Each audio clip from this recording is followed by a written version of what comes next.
Ready when you are. Okay.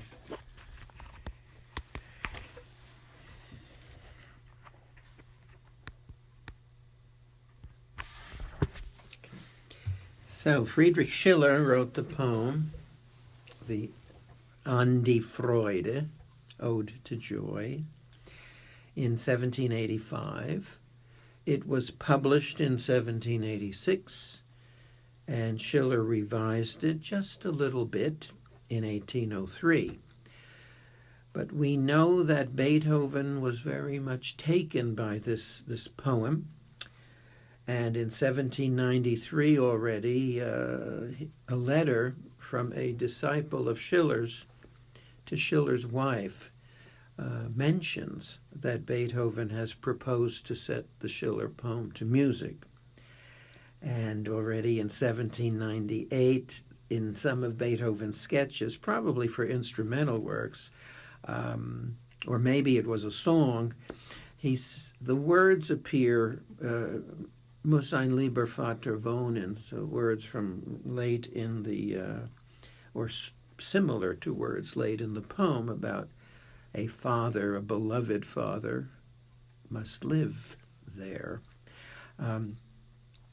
And then in 1811 and 12, there are more ideas from Beethoven that in the sketches and the jottings that involve the words Freude, schöner Götterfunken, the first words of the Schiller poem. Freude means joy, and schöner Götterfunken, beautiful sparks of godliness, of the divine.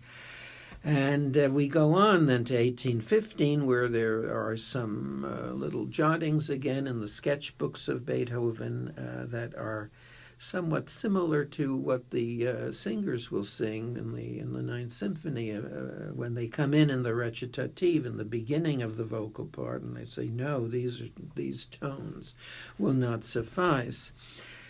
And so Beethoven, from 1793 on to the writing of the symphony, is taken by this poem and what it means. It's the meaning of the poem. It's the meaning of love and brotherhood and people being good to each other and loving God. God is the Father who watches over all of the children in this world. And that Father is residing so far away, way beyond the farthest star. In 1818, Beethoven talks about wanting to write a choral work, perhaps the finale for the symphony, and sketches in 1822 refer to the ode again.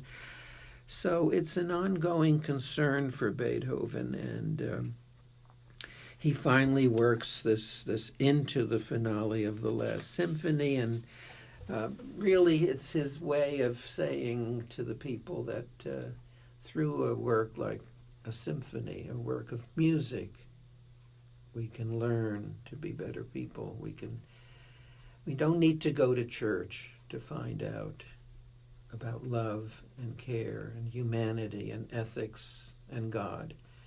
This is Beethoven's religion, the symphony, music. He actually adds a few words of his own to the Schiller poem, the opening words, if I can find them here, which are the words of the recitative. Not these tones. They remind us of our doubts. Oh no, not this theme either. These are the words in the sketches of 1815. I want something more pleasing. Yes, this is it. Now we have found it. So Beethoven adds these ideas into his beginning, which turn out to be these words. Oh, friends, not these sounds. Let us instead strike up more pleasing and more joyful ones. Joy, joy, Freude, Freude. So this is the Ode to Joy by Beethoven and Schiller. And who can blame Beethoven for adding a little drama to his Ninth Symphony text? The words of Schiller are also rearranged by Beethoven. The music that he stresses very much at the end, Zeit umschlungen Millionen, starting with the slow movement music. You millions and millions of people, I embrace you. That comes very early in the Schiller poem, but Beethoven reserves it for the part that comes after the whole set of variations on the main theme that everybody's so familiar with, the D major theme.